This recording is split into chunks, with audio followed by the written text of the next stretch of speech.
Hello.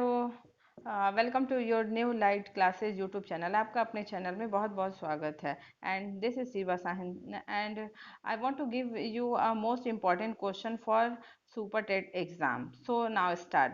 Today's first question is निम्नलिखित में से कौन सा परमाणु मीन्स एटम का भाग नहीं है।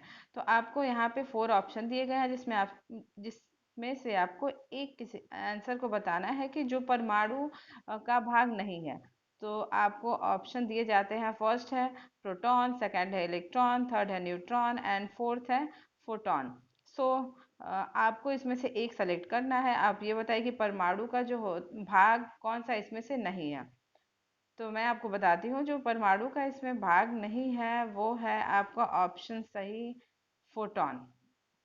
Answer D. सो आपको यहाँ पे एक पिक्चर दिखाया जा रहा है, ये है फोटॉन का पिक्चर, जिससे आपको एक आइडिया मिल जाएगा कि हाँ फोटॉन फोटॉन कैसा होता है।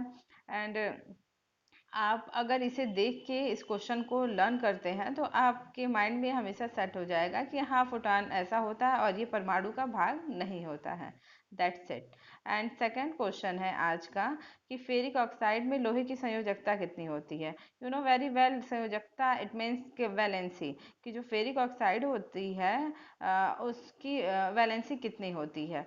तो इसकी वैलेंसी बतानी है मुझे। तो ये नेक्स्ट है, इसका ऑप्शन है -3, -2 एंड +3 एंड +2। तो इसकी जो वैलेंसी होती है वो होती है +3, ऑप्शन सी। सो आप ये फेरिक ऑक्साइड को यहाँ पे देख भी सकते हैं, ये डार्क ब्राउनिश टाइप कलर का है। और एंड फेरिक ऑक्साइड इस कलर का होता है। आप इससे ये देख के अपने माइंड में सेट कर सकते हैं। एंड नेक्स्ट क्वेश्चन है कि सोडियम क्लोराइड में क्या होता है। ये तो बहुत नॉर्मल क्वेश्चन है, ये तो सभी को पता होगा कि सोडियम क्लोराइड में क्या होता है। तो सोडियम क्लोराइड में क्या होता है, ऑप्शन मैं आपको दिखाती हूँ, आप इसे बताइए। ये रहा सोडियम क्लोराइड। आप सबको पता है कि इसमें क्या होता है, NaCl। ये आपको अंडरस्टूड सामने दिख भी रहा है, ऑप्शन दिखा हुआ है एंड राइट हुआ है। तो इसमें जो NaCl है उसमें आपको पूछा जा रहा है कि इसमें कौन सा बॉन्ड होता है। तो फिर आपका जो पहला ऑप्शन है वैद्युत संयोजी बंध, दूसरा है समन्वयी उप संयोजक बंध, और फिर थर्ड है सहसंयोजक बंध, और फोर्थ है इसमें से कोई नहीं। तो जो इसमें ऑप्शन सही है वो है वैद्युत संयोजी बंध, means electro covalent bond. Okay. Next question है कि इंडियन गैस का एक एलपीजी मिश्रण मिस जो इंडियन गैस होता है जिसे हम सब एलपीजी कहते हैं, उसमें किसका मिश्रण होता है। तो ये भी बहुत इंपॉर्टेंट क्वेश्चन है, बहुत छोटा क्वेश्चन है बट बहुत सारे लोग इसमें कंफ्यूज हो जाते हैं। तो मैं आज इसे बताऊंगी आपको।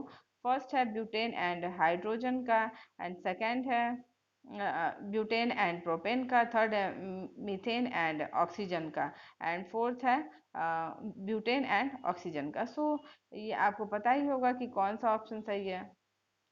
तो इसमें का ऑप्शन सही है आपका ब्यूटेन एंड प्रोपेन। आपको ये सामने दिखता भी होगा कि सिलेंडर जो एलपीजी जो हम लोग घर में यूज करते हैं उसे ही एलपीजी गैस उसमें भरा जाता है। तो इसमें ऑप्शन आपका सही हो गया B, butane and propane. So that's it. And second option है लिटमस प्राप्त किया जाता है। जो लिटमस पेपर होता है ना, जो लिटमस पेपर उसको किससे प्राप्त किया जाता है। ये लेबोरेटरी में यूज होता है केमिस्ट्री के, यू नो वेरी वेल। सो इस ये किससे प्राप्त होता है, एक शैवाल से, एक लाइकेन से, या एक कवक से एंड एक जीवाणु से। तो ये प्राप्त होता है हमारा लाइकेन से। आपको पिक्चर शो हो रहा है, ये लिटमस पेपर है। एंड ये जो नीचे ग्रीन ग्रीन दिख रहा है आपको, ये लाइकेन्स होते हैं। ओके। लाइकेन आपको पता ही है कि ये एल्गी और फंगी से मिलकर बने होते हैं, जिसको इनमें सिम्बायोटिक रिलेशन होता है। और ये इन दोनों को सम्मिलित रूप से लाइकेन बोला जाता है। इट मीन्स कि एल्गी एंड फंगी एक साथ मिलके लाइकेन बनाते हैं। ओके। एंड नेक्स्ट क्वेश्चन है कि ऑयल ऑफ विट्रियोल का रासायनिक नाम क्या है। तो ऑयल ऑफ विट्रियोल का रासायनिक नाम क्या है, आपको ये बताना है। तो पहला है नाइट्रिक अम्ल, दूसरा है फास्फोरिक अम्ल, एंड थर्ड है सल्फ्यूरिक अम्ल, फोर्थ है हाइड्रोक्लोरिक अम्ल।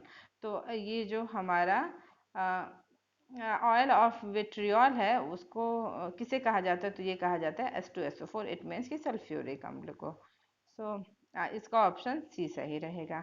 नेक्स्ट है निम्नलिखित ईंधनों में से कौन सा न्यूनतम वायु प्रदूषित करता है? कि ये आपको फोर ऑप्शन दिए गए, इसमें बताना है आपको कि सबसे कम वायु प्रदूषण, इट मीन्स कि एयर पॉल्यूशन सबसे कम इसमें कौन सा प्रोड्यूस करता है। तो कौन सा ईंधन जो है प्रोड्यूस करता है? तो फर्स्ट है मिट्टी का तेल, सेकंड है कोयला, थर्ड है डीजल एंड फोर्थ है हाइड्रोजन। तो आपको ऑप्शन दिख ही गया कि इसका जो राइट ऑप्शन है वो है डी, हाइड्रोजन। तो जो सबसे ज्यादा वायु प्रदूषण को सबसे कम देता है, न्यूनतम। ओके। नेक्स्ट है अलेक्जेंडर फ्लेमिंग ने खोज की थी। तो ये तो बहुत फेमस क्वेश्चन है कि अलेक्जेंडर फ्लेमिंग ने किसकी खोज की थी? तो इसने इन्होंने खोज की थी, आपको बताना है ऑप्शन। पहला है एक्सरे, फिर है टेलीफोन, एंड नेक्स्ट है पेनिसिलिन, एंड डी है स्टेप्सोमाइसिन। तो अलेक्जेंडर जो फ्लेमिंग थे उन्होंने पेनिसिलिन की खोज की थी। नेक्स्ट है इसमें से कौन सा पदार्थ प्लाज्मा प्रोटीन नहीं है? आपको इसमें से बताना है कि कौन सा ऐसा पदार्थ है जो प्लाज्मा प्रोटीन नहीं है। तो इसमें ऑप्शन है आपका, फर्स्ट है हेपेरिन, बी है फाइब्रिनोजेन, सी है प्रोथ्रोम्बिन, फोर्थ है इसमें से कोई नहीं। तो आपका इसमें से ऑप्शन फर्स्ट दिखा है आपको, ये इसमें ऑप्शन सही है, हेपेरिन। और हेपेरिन का आपको यहाँ पे पिक्चर भी दिख रहा है, ये हेपेरिन होता है। एंड नेक्स्ट मैं आपको पिक्चर इसलिए दिखाती चल रही हूँ जिससे आपको एक आइडिया हो जाएगा कि हाँ इससे रिलेटेड क्या क्वेश्चन पूछे जा सकते हैं। एंड नेक्स्ट है कि दूध को पचाने के लिए आवश्यक enzyme just like rennin and lactose मानव शरीर में कितने वर्ष की आयु में लुप्त हो जाते हैं? इट मीन्स कि जो एंजाइम्स होते हैं हमारे बॉडी में, रेनिन और लैक्टोज जैसे, वो किस एज में विलुप्त हो जाते हैं? मीन्स डाइजेशन के लिए वो होते हैं, और वो किस एज में विलुप्त हो जाते हैं? तो इसके लिए ऑप्शन आपके पास है। आपको पिक्चर देख के एक आइडिया मिल गया होगा कि किस एज के बच्ची के लिए या बच्चे के लिए, मतलब किस एज तक में ये विलुप्त हो जाते हैं। तो फर्स्ट है 8 वर्ष, 5 वर्ष, एट में 3 वर्ष, एंड फोर्थ है 2 वर्ष। तो इसमें से जो 8 ईयर है वो सही होगा कि 8 वर्ष के होते ही वो विलुप्त हो जाते हैं। एंड नेक्स्ट क्वेश्चन है, मानव शरीर में निम्न में से किस एक से हार्मोन्स के साथ साथ पाचक एंजाइम का भी स्राव होता है? इट मीन्स कि हार्मोन्स का भी सिक्रेशन होता है और पाचन एंजाइम का भी होता है। तो आप ये ऑप्शन आपके सामने है। पहला प्लीहा, बी है ग्रासनली, सी है वृद्धांत्र, एंड फोर्थ है आपका अग्नाशय। तो आपका जो इसमें सही ऑप्शन है वो है अग्नाशय। ये हार्मोन्स के साथ साथ आपको पाचन एंजाइम भी देते हैं। ओके। नेक्स्ट है निम्नलिखित में से कौन सा एक एंजाइम है? तो एंजाइम आपका है, पहला वैसोप्रेसिन, दूसरा है ट्रिप्सिन, सी है गैस्ट्रिन, एंड फोर्थ है आपका ट्रिप्सिन, सॉरी कैरेटिन। तो आपका जो एंजाइम है इसमें से है वो ट्रिप्सिन। इट मीन्स कि आपका बी ऑप्शन सही हो जाएगा। नेक्स्ट है निम्नलिखित में से कौन लिम्फ में नहीं पाया जाता? इट मीन्स कि कौन सा है जो लिम्फ में नहीं पाया जाता? जल है, या फिर शर्करा है, या WBC है, या लाल रुधिराणु है? तो आपको पिक्चर से आइडिया मिल गया होगा कि जो रेड ब्लड सेल होते हैं वो हमारे लिम्फ में नहीं पाए जाते हैं। एंड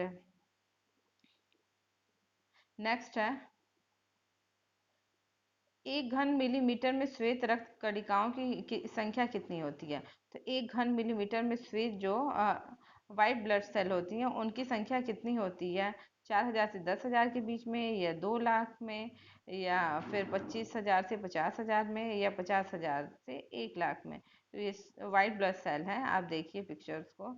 एंड ये जो होती हैं इनकी संख्या होती है 4,000 से 10,000। इट मीन्स कि आपका ऑप्शन बी सही है।